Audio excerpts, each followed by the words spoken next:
que é política?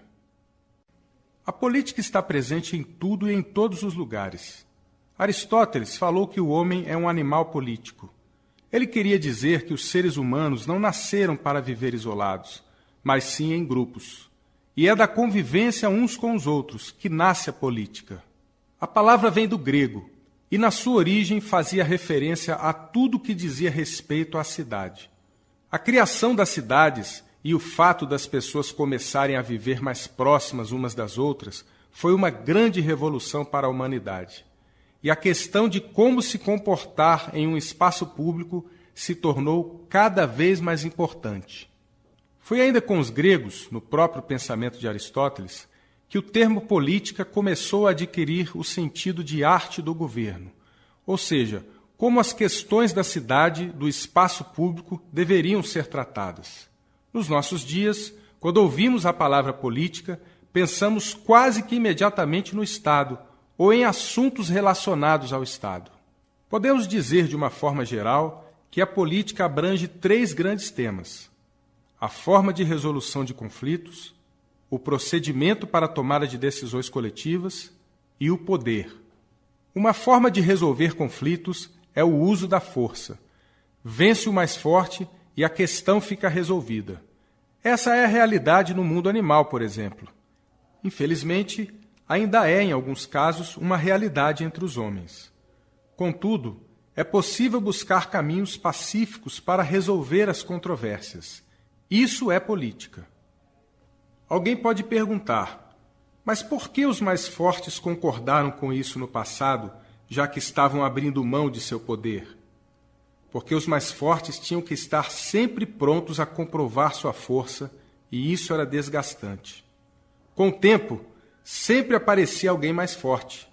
Esse foi um dos motivos para que os homens buscassem respostas diferentes para seus problemas de convivência.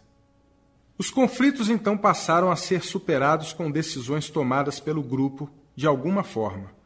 Decisões por unanimidade, por exemplo, em que todos os membros de um grupo tinham que estar de acordo, foram comuns em muitos povos.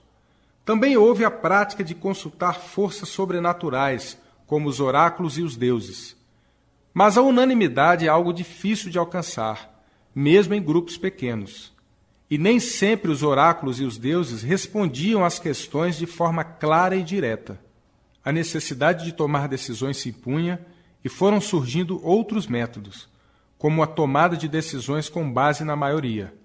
As formas pelas quais os grupos se organizam para tomar as decisões que vão afetar a todos é um dos objetos de atenção da política. Com o passar dos séculos, os grupos foram ficando maiores, tornaram-se povos, impérios, nações. Era preciso que existissem pessoas tomando decisões em tempo integral, uma vez que era inviável manter o grupo inteiro reunido o tempo todo. Quem seriam essas pessoas e como elas seriam escolhidas? Enfim, quem teria o direito de exercer o poder sobre os outros? Esse é o terceiro grande tema da política. Como vimos, política está diretamente relacionada à convivência, o viver juntos. Como resolvemos os conflitos e as diferenças de opinião? Como lidamos com a necessidade de tomar decisões para o grupo e quais os métodos que usamos para tanto? Como são escolhidas as pessoas que vão tomar as decisões e quem são elas? As respostas a essas perguntas variam de sociedade para sociedade e também mudam com o passar do tempo. O conjunto dessas respostas, ou seja, o modo como uma sociedade se organiza politicamente, é que vai definir a história, o presente e o futuro dos povos.